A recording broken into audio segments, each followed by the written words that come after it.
de abrir caminhos lá nos Estados Unidos, né?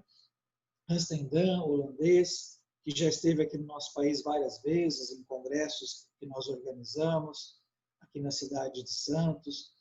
E no nosso país, nós temos que render as nossas homenagens a esses pesquisadores, dentre eles Lívio Túlio Pincherle, Michel Maluf, Fernando Rabelo, Maria Júlia Prieto Pérez, seu filho Júlio Prieto Pérez, ela médica psiquiatra, e o Júlio neuropsicólogo, a doutora Maria Teodora Ribeiro Guimarães, que é autora desses 2 livros que eu mencionei agora há pouco para vocês, O Viajantes e O Tempo de Amar, que está aparecendo as 2 fotinhos em cima da doutora Maria Teodora e logo abaixo da doutora Maria Júlia, ela que foram as 2 precursoras, né, da TVP no Brasil, que trouxeram aqui no nosso país o doutor Morris Netterton várias vezes, lá no Hospital Espírita Américo Bairral, em Itapira, no interior de São Paulo, nos primeiros cursos de TVP em São Paulo também, trazendo as primeiras técnicas de regressão de memória, como poderíamos acessar essas lembranças de vidas passadas, né, que esses pacientes estavam trazendo quando se trabalhava com a regressão até a vida intrauterina. Então, são as grandes precursoras da TVP no nosso país que abriram os primeiros caminhos, realmente, que a gente tem que render as nossas homenagens. E foram se formando, então, as primeiras instituições, né? A CAPRT, dos Estados Unidos, na década de 80, a Apple, em 85, e o primeiro grupo de TVP no Brasil foi em 1987, com a doutora Teodora, a doutora Júlia, a BEP-TVP, que tinham várias técnicas diversas, né, sem um direcionamento assim direto, ideológico, exclusivo. Depois foram se formando outros grupos com técnicas mais apropriadas, o INTV Pérez, da doutora Maria Júlia, em 1989, a técnica Pérez, e a SBTVP, que eu faço parte, que foi fundada pela doutora Maria Teodora, em 1994, em Campinas, né, com alguns critérios técnicos mais definidos, né, alguns embasamentos teóricos, onde nós criamos uma técnica padrão de atendimento para esses pacientes, né, que nós começamos a estudar. Nós não trabalhamos com a hipnose, as regressões são feitas com os pacientes acordados, né, o tempo todo, num estado sutilmente alterado de consciência, né, e trabalhando com o conceito de caráter, com o conceito de padrões, de contrapadrões de comportamento, de presenças, né? Que nós vamos explorar esses conceitos nos próximos slides que vamos mostrar para vocês agora. Então, tudo que eu vou falar para vocês de agora em diante são os conceitos da SBTVP que eu faço parte, tá bem? Então, quais são os princípios fundamentais da terapia de vida passada de acordo com a SBTVP? Então, nós somos espíritos imortais. Em várias encarnações, nós passamos por várias situações agradáveis, desagradáveis, momentos fáceis, difíceis, momentos felizes, infelizes. Em vidas passadas, nós já tivemos papéis masculinos, femininos, já podemos ter sido pessoas boas, pessoas más, pessoas difíceis, pessoas fáceis. Nós realmente já podemos ter feito qualquer tipo de coisa, né? Nós realmente podemos ter feito coisas que nós já pudemos ter nos arrependido ou nos orgulhado. Então, digamos assim, que esses fatores vão nos marcando a nossa existência, o nosso momento histórico, a trajetória da nossa alma ao longo da nossa existência. Esses momentos que a gente vai passando vão nos marcando. Obviamente, as coisas fáceis, os momentos agradáveis, deixam boas memórias. Os momentos desagradáveis foram nos marcando esses momentos traumáticos que a gente fala. Então, quando a gente fala em terapia de vida passada, a gente vai acessar esses momentos traumáticos. Então, quando a gente fala em regressão de memória, a gente nunca vai fazer a terapia de vida passada por mera curiosidade. A gente sempre vai acessar esses momentos quando a gente tem uma finalidade séria, terapêutica. Alguns pacientes chegam no consultório assim por motivos fúteis. Eu quero saber quem eu fui na outra vida, se eu já fui alguém famoso, se eu já fui a Cleópatra, se eu já fui o Dom Pedro, se eu já fui algum parente da minha própria família, por que eu não me dou bem com meu pai, com a minha mãe, com a minha esposa, com a minha sogra e assim por diante. Então, a gente sempre vai dar uma finalidade séria, terapêutica, daquilo que eu quero tratar de mim, daquilo que eu quero me melhorar como ser humano. E, de repente, alguma coisa que não está bem resolvida em mim pode estar tendo como origem, se não está tendo como origem na vida presente, na vida atual, pode ter como origem numa outra encarnação. Então, a gente vai pesquisar se tem indicação ou não de fazer a TVP. De repente, tem algum problema mal resolvido nesta vida, nesta encarnação. Então, a gente vai atrás desses fatores traumáticos. Se não está nessa vida, pode estar em vida passada. A gente costuma dizer que em terapia de vida passada, a gente vai saber mais dos espinhos do que das flores. Então, a gente tem que estar preparado para sabermos de qualquer tipo de conteúdo. Coisas bonitas, coisas feias, coisas que a gente, de repente, possa ter até um pouco até de vergonha de vir a saber. Então, esse caráter que a gente está querendo conhecer, quem somos nós? Quais são os nossos defeitos de caráter? Quais são as nossas virtudes do nosso caráter? Esse caráter, como conceito básico, é o conjunto de todos os nossos defeitos e virtudes que nós, seres humanos, todos nós temos, sem exceção. E esse caráter pode ser abrandado, pode ser modificado. A psiquiatria nos orienta, pelos conceitos tradicionais, que o nosso caráter ele é imutável. E os conceitos, digamos assim, espiritualistas nos explicam que nós podemos melhorar o nosso jeito de ser, desde que a gente escolha fazer essa melhora. Então, na terapia de vida passada, a gente vê que isso é possível. Porque eu vou dar uma olhadinha lá no nosso passado e, de repente, eu posso perceber que aquele tipo de escolha eu posso fazer um pouco melhor aqui agora, daqui para frente. Então, através dessa análise daquilo que eu já fui no passado, através de eu perceber quais os meus padrões de comportamento, quais são os meus contrapadrões de comportamento, quem eu sou, quem eu fui na outra vida, eu vou tendo um jeito de ser de reencarnação após reencarnação. Então, dando um exemplo, se hoje eu sou uma pessoa muito pavio curto, muito irritado, e eu descubro e eu quero entender a origem disso, eu vou buscar um apoio psicoterapêutico para eu tentar abrandar esse meu jeito de ser. A partir daí, eu vou tentar descobrir a origem desse padrão de comportamento para eu abrandar esse caráter.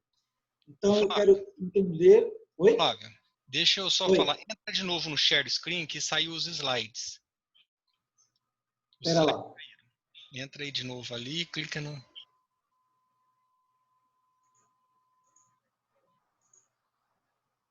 Share screen, vamos lá. Do jeitinho que você fez da outra vez. Acho que caiu os slides. Espera só um pouquinho.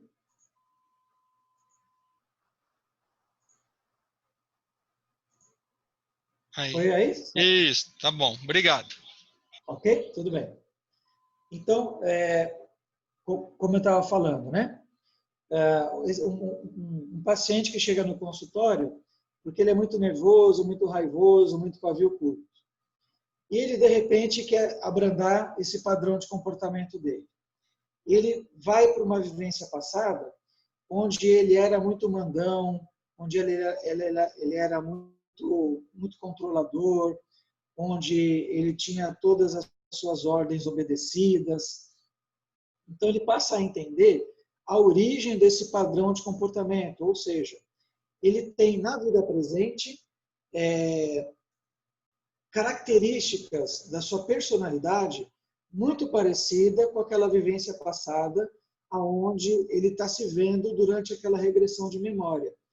Então ele passa a compreender o porquê e para quem aquele padrão de comportamento faria mais sentido. Numa outra existência, esse mesmo paciente ele vai numa vida passada onde ele tinha que ser muito submisso, muito mandado, muito controlado. Vamos supor que ele tinha sido um escravo na época do feudalismo, na época da escravidão, onde ele não podia ter opinião própria, onde ele tinha que obedecer sempre. Ele está num contrapadrão de comportamento. E vamos supor que ele tenha sido um escravo aqui na época da escravidão no nosso país, escravo negro, por exemplo, e ele desencarna morrendo, apanhando no tronco, com muita raiva, e aquele espírito desencarna resolvendo que dali para frente nunca mais ninguém ia mandar nele. Então aquele espírito raivoso por aquela situação de submissão, ele tem uma decisão para si mesmo, que dali para frente ele ia mandar. E hoje ele tem esse padrão de comportamento na encarnação presente. Então, o que ele viu dessa vida passada como submisso, como escravo, portanto, é um contrapadrão de comportamento, onde faria sentido tanta raiva, faria sentido ser tão pavio curto, onde o ímpeto de reagir faria sentido. Então, a gente vai explicando o que é o padrão de comportamento, o que seria o contrapadrão de comportamento para que aquele paciente possa adquirir esse equilíbrio entre o 8 e o 80, para que ele possa, ao sair do consultório, usar o conceito, como está mostrando aí no slide um pouco mais abaixo, da reprogramação, ou seja, ele aprender a se separar das suas vidas passadas que ele ainda carrega dentro de si. Se separar desses personagens, como nós chamamos, que ele foi numa outra existência e que ele ainda carrega traços de personalidade, de temperamento, de comportamento, no seu cotidiano, dele com ele mesmo, dele com as pessoas que ele interage aqui na sua família, com seus amigos, pessoas do seu trabalho, pessoas do seu hall de convivência na sua vida presente, na sua vida atual. Então, é importante ele olhar para esse passado, e é muito interessante, pessoal, as pessoas perguntam assim, né? O que eu vou vir a saber de uma outra existência? Será que eu vou vir a saber de coisas fáceis, de coisas difíceis? E a gente responde o seguinte, que o paciente ele só vai saber do passado daquilo que ele precisa e daquilo que ele suporta. Mas o que acontece é o seguinte, nem sempre o que eu vou gostar de... nem sempre o que eu vou precisar saber de uma vida passada minha vai ser aquilo que eu vou gostar de vir a saber de uma vida passada minha. Mas será o necessário para que eu possa compreender aquilo que eu tenho que mudar em mim mesmo para que eu possa ser mais feliz. Esse é o grande conceito de uma reprogramação, ou seja, programar de novo, resetar, reiniciar a máquina, reiniciar o sistema. Então, isso, quando a gente explica isso para o paciente, que é possível, ele fica muito esperançoso. E toda regressão de memória, o paciente vai estar consciente, vai estar acordado o tempo todo. Ou seja, ele não vai estar sob um transe hipnótico. Ele vai estar vendo com os olhos fechados, usando uma venda, numa poltrona que reclina no consultório, né? Ele vai estar vendo ali o que ele está, como se fosse uma tela de cinema ali, e revivendo emoções dos seus personagens, da cena, do local, daquilo que ele está narrando, e eu vou anotando tudo que ele está falando, e as emoções vão aflorando. E a gente vai necessariamente, como vocês estão vendo aí no slide, até o momento da morte, do desencarne do personagem, da pessoa que ele foi naquela encarnação antiga. Então ele vai se ver desencarnando. O paciente não vai morrer no consultório, tá? Fiquem tranquilos. mas ele vai ver como que ele desencarnou, se foi por velhice, por doença, ou por uma morte violenta, provocada, se foi algo normal, natural. Porque após o desencarne, muito provavelmente, quase todos nós temos impressões ou decisões ou conclusões daquilo que passamos nessa existência que acabamos de vivenciar, e quase sempre essas impressões ficam contaminando as vidas futuras. Então, eu vivi assim nessa vida, agora eu vou viver assado. Agora eu tive isto, agora eu quero aquilo. E quase sempre são decisões exageradas. Quase sempre são decisões impensadas.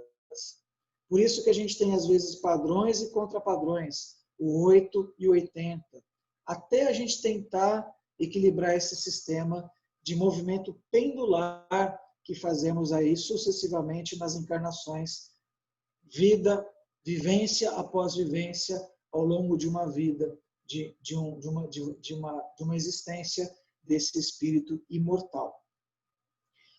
Explicamos também para o paciente, nos casos aí de transtorno de ansiedade, somatização, síndrome do pânico, a questão do ectoplasma, que aí é um assunto à parte, né?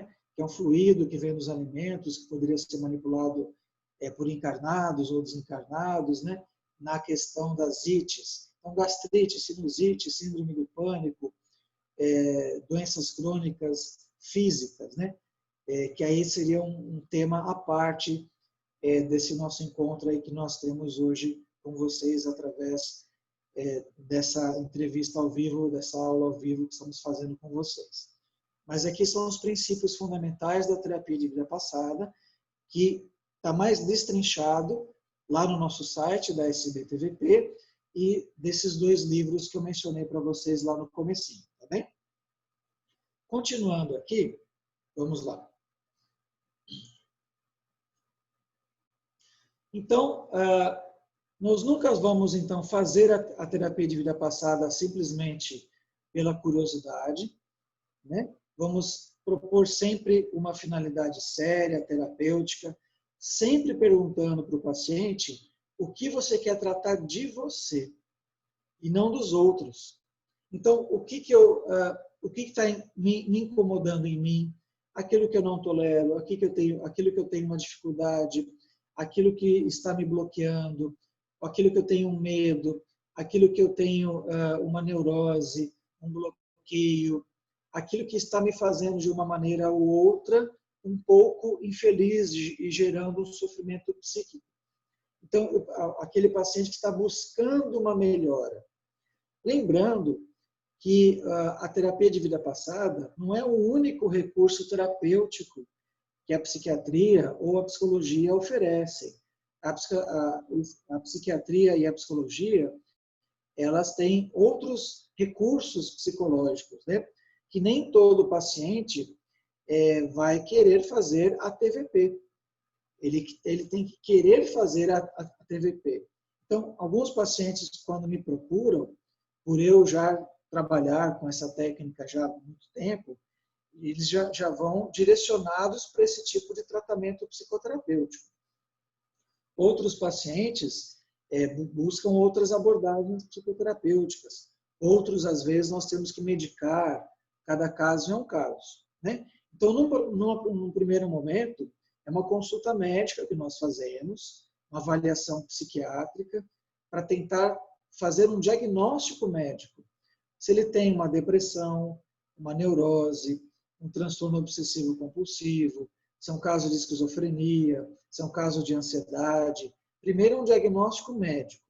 A partir desse diagnóstico, e o paciente querendo fazer a técnica da terapia de vida passada, aí nós vamos explicar isso para o inconsciente, que é a memória do nosso espírito, para que possa localizar, através da técnica de regressão de memória, as origens desse sofrimento psíquico, psicológico, que o paciente está trazendo no consultório na forma de sintomas emocionais e sintomas físicos, às vezes.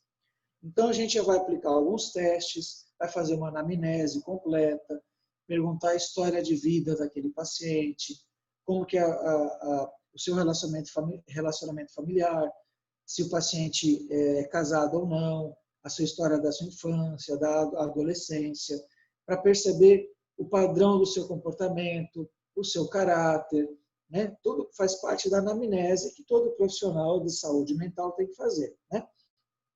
Então, a gente explica a técnica da TVP e como é que funciona, para ver se o paciente quer fazer esse tratamento ou não.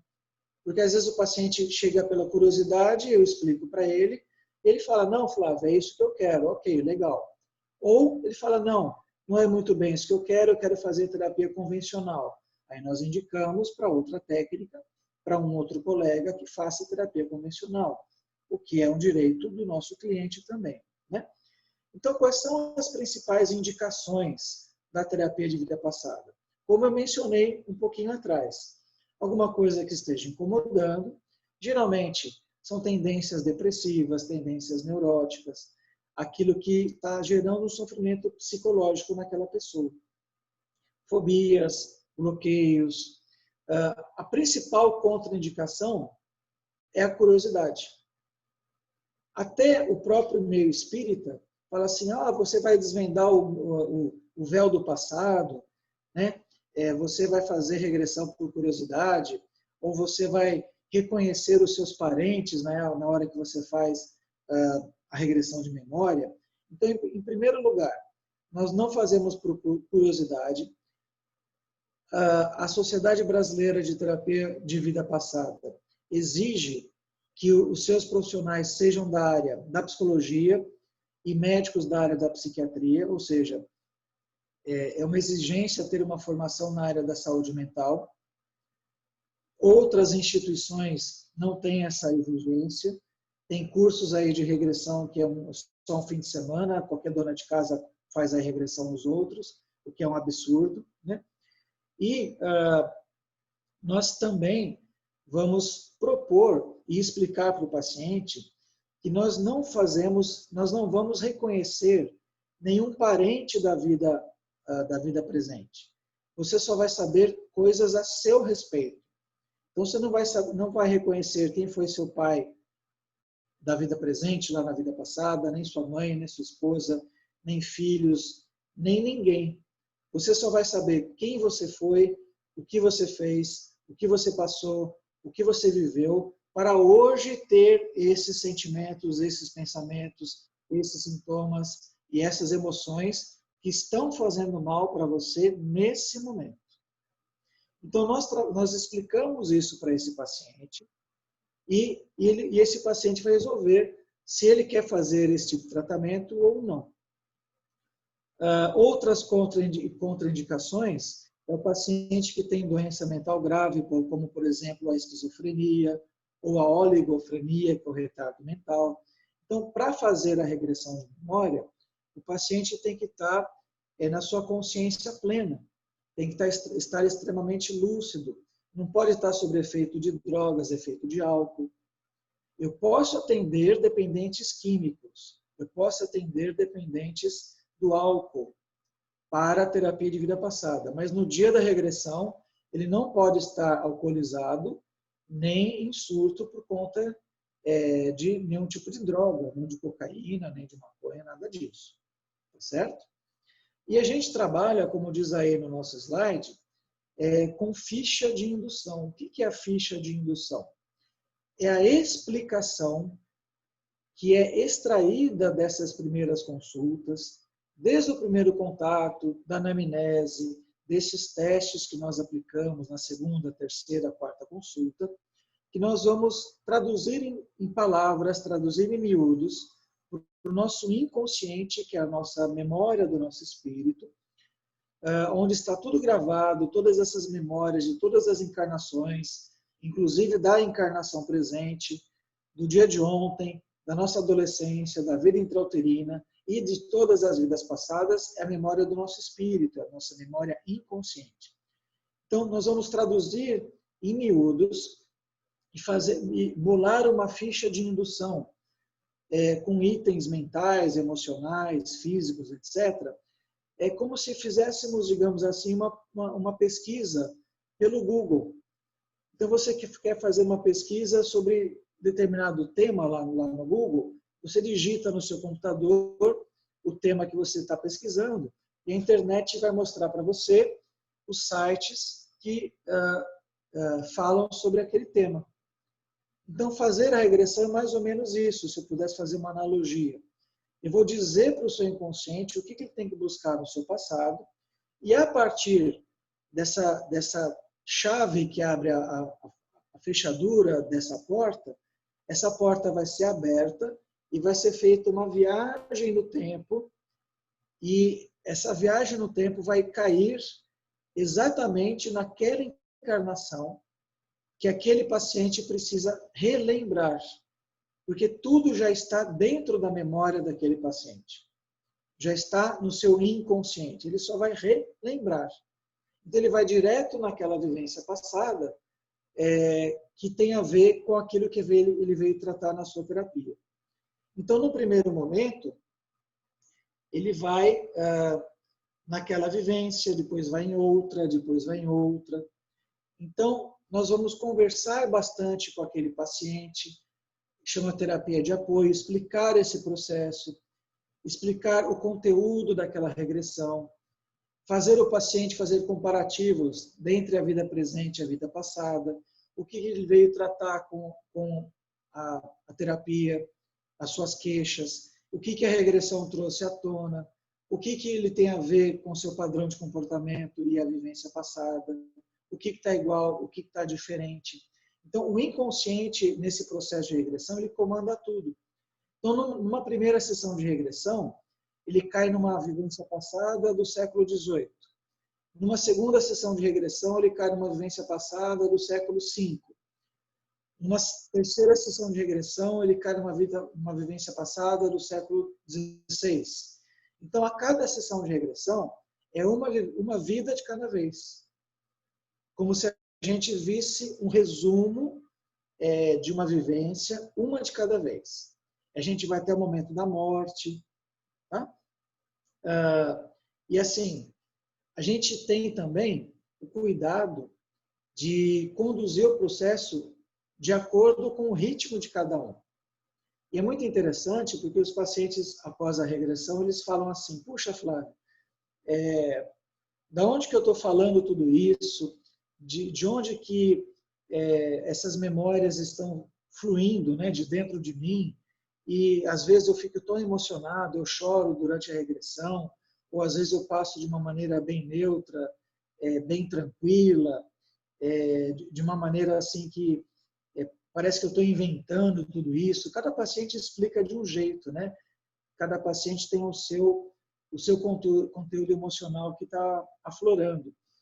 E o nosso amigo Júlio Prieto Pérez, que ele é neuropsicólogo, filho lá da doutora Maria Júlia, ele fez um trabalho muito interessante, onde ele fez uma pesquisa de neuroimagens através de ressonância magnética, de inspeção de luzes, de fótons, né? Para tentar pesquisar, após a regressão de memória, quais as áreas do cérebro que ficavam mais ativadas após a sessão de regressão. E ele constatou que eram as áreas ligadas à memória e às emoções. Eram as áreas em vermelho que vocês estão vendo aí, do hipocampo.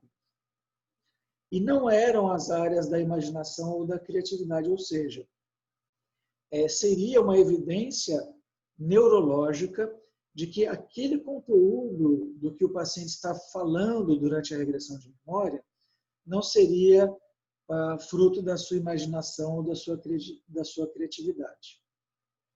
Então, apesar de que alguns pacientes falam, puxa, de onde será que eu estou inventando, entre aspas, tudo isso? A gente fala, olha, de dentro de você mesmo, de uma maneira ou de outra, isso saiu de dentro de você mesmo. Se eu estou ali para provar ou não se isso é verdade ou mentira, eu não sei. Mas se isso te dá uma resposta para amenizar e sanar aquilo que você veio tratar na sua terapia e você poder ser mais feliz entendendo as origens das suas dores, a nossa missão terapêutica ela é cumprida e assim por diante. Então, como eu já disse, né, nós não vamos reconhecer os nossos familiares, as regressões não têm aspecto cronológico, você pode ir numa vida mais antiga, depois uma vida mais recente e assim por diante, né? Os pacientes falam que às vezes choram, ficam mais emocionados, com mais ou menos emoção. Tem paciente que fala que parece um filminho passando na frente dele, assim, na hora. Tem paciente que fala que ele explica que parece cenas ou flashes. Tem paciente que entra na regressão de maneira mais profunda. Tem paciente que entra na regressão de uma maneira mais superficial. E temos aí, basicamente, 3 papéis vivenciados lá na regressão de memória. Ou nós somos a vítima da história, nós sofremos e choramos, e fomos aquela pessoa assim que foi abusada, que foi prejudicada, etc., etc. E, geralmente, quando nós somos prejudicados na vida passada, isso gera um sentimento de culpa, né, ou raiva para a vida futura. Ou nós somente observamos e não sofremos e não prejudicamos ninguém. Isso às vezes gera um sentimento aí ou de neutralidade ou até de culpa para a vida futura. Ou às vezes também, em vida passada, nós somos os algozes, aqueles que matamos, aqueles que prejudicamos, aqueles que roubamos, e pode gerar um sentimento aí de remorso, de arrependimento para a vida futura. É muito interessante, pessoal, a gente perceber que a maioria dos pacientes lá no consultório gosta de se fazer de vítima. E poucos pacientes gostam de saber que foram os algozes. Mas eu digo para vocês o seguinte, todo mundo aqui já pisou no tomate de alguém, viu? Já pisou no calo de alguém, inclusive eu, né? Ou seja, ninguém foi santo. Todo mundo já errou, todo mundo já sofreu, enfim, todos estamos na escola da vida para aprender. Isso é o principal. A velocidade do aprendizado, cada um é que vai dar a si mesmo o quanto você vai estar evoluindo de acordo com as escolhas e as suas vontades, né? Isso vale para a vida presente também, dia a dia. Nós temos aqui esse diagrama da terapia de vida passada. Então, vocês estão vendo aí uma linha horizontal branca, né? Que é a linha do tempo. Do lado esquerdo, o passado, do lado direito, o futuro, e bem no meio, o presente.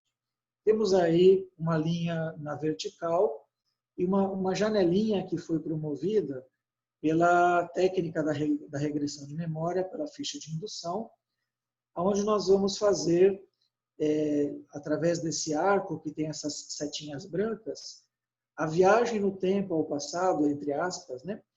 Porque, na verdade, é como se nós simplesmente expandíssemos a memória do paciente. Na verdade, o paciente não vai ao passado, é o passado que já está dentro dele. É uma coisa atemporal, passado, presente e futuro. Mas nós só vamos relembrar o que já está lá nesse código genético espiritual, digamos assim. E essas cargas emocionais representadas em asterisco em vermelho vão aflorar, que é o processo da regressão que vai, digamos assim,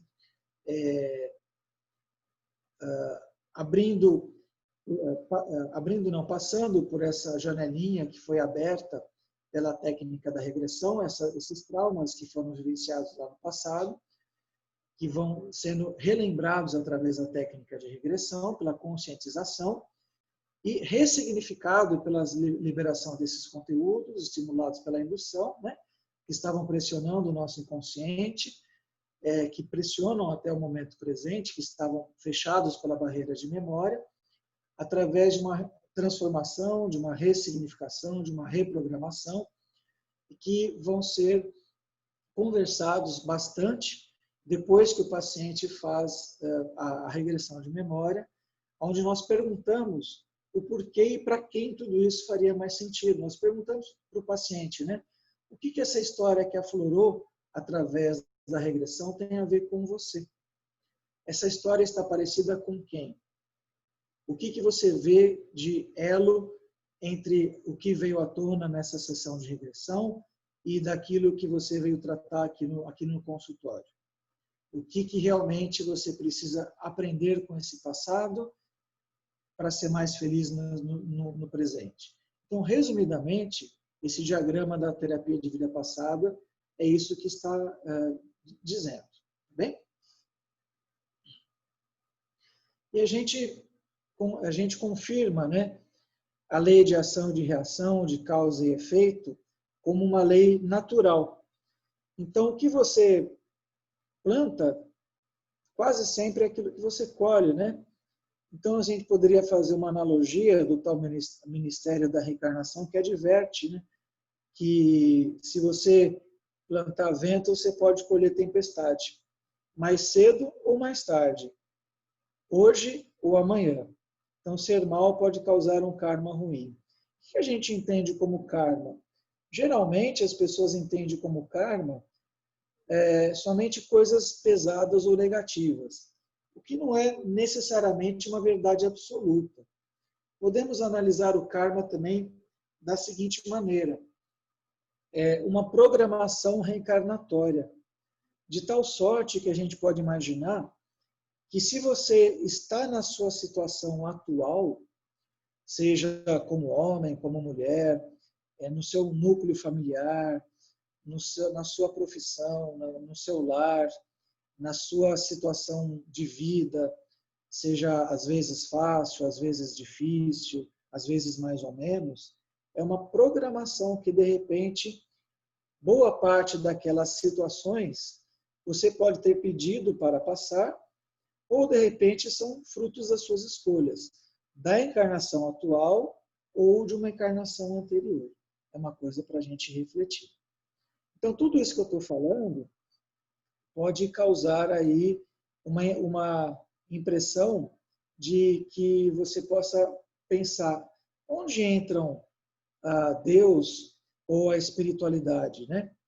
Entra realmente para ajudar nas suas intuições, mas somos livres para as nossas escolhas.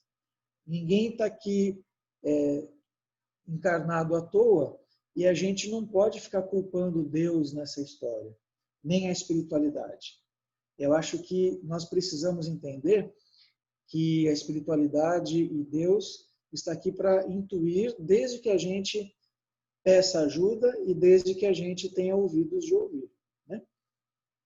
É muito interessante a gente contar uns causos aqui também,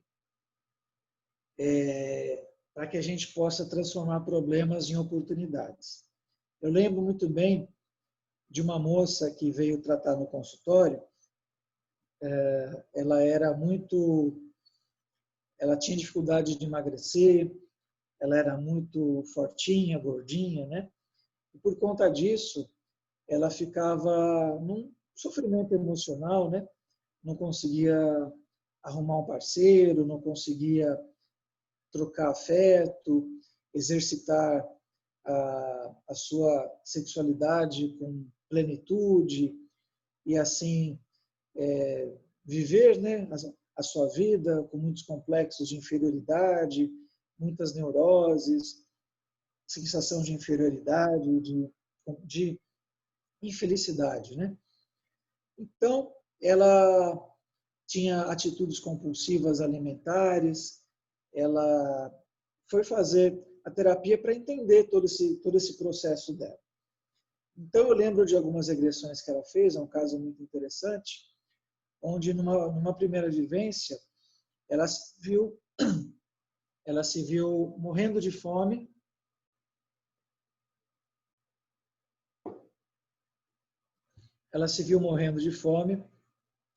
na época da Primeira ou Segunda Guerra, não me lembro bem agora, onde esse espírito sofreu muito em campos de concentração, épocas difíceis, né? Tempos difíceis da nossa história. E ela morreu muito jovem, muito emagrecida, e para aquele espírito, após aquela morte, daquela história, daquela vivência, ficou no inconsciente dela que ela tinha que garantir, que ela tinha que viver, que ela tinha que comer. Que ela não poderia se permitir passar por aquilo de novo. Então, para o inconsciente dela, para a vida presente agora, do século 20, 21, ela tinha que comer compulsivamente para se garantir. E era exatamente o que ela fazia, ela comia compulsivamente, inclusive quando não tinha fome. Então, o inconsciente dela levou para aquela existência para dar exatamente essa resposta. Olha, é por isso que você tem essas atitudes hoje. Então, ela passou a entender o porquê e para quem aquilo faria mais sentido. Numa segunda vivência, ela se viu como torturadora. Então, na primeira vivência, ela se viu como vítima, e na segunda vivência, ela se viu como algoz.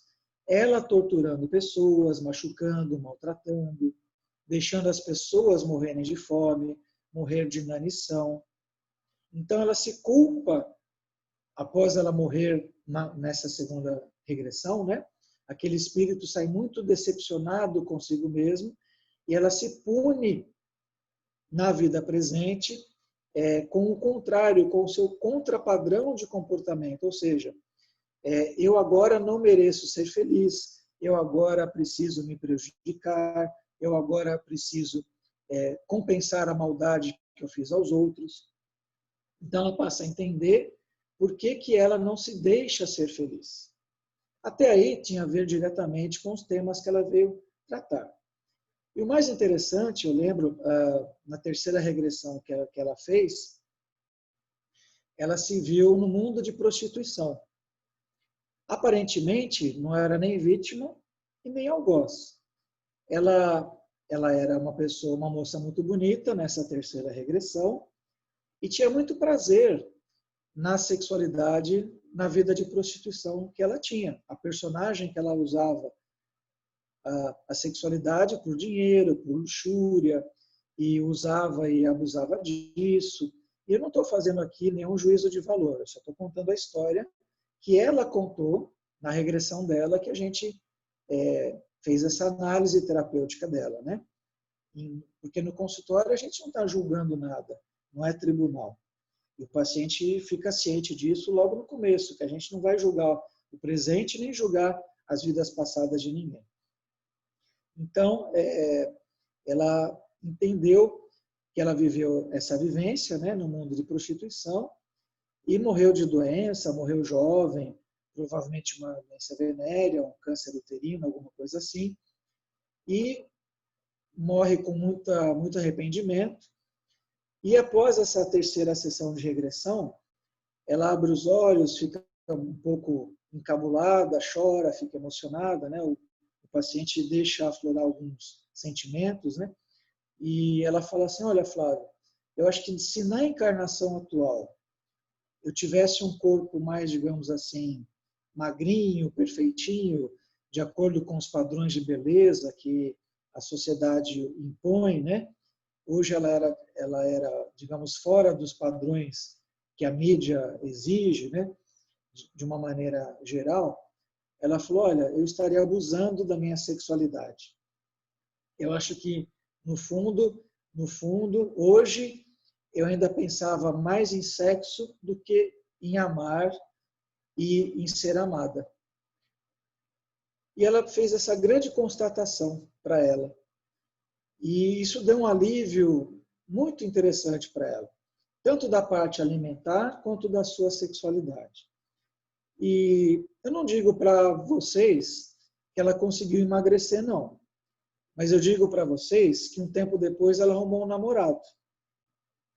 Que ela até mostrou a foto mais adiante, e que para ela era um cara legal, e que para ela era um cara bacana, e que para ela era um cara bonito.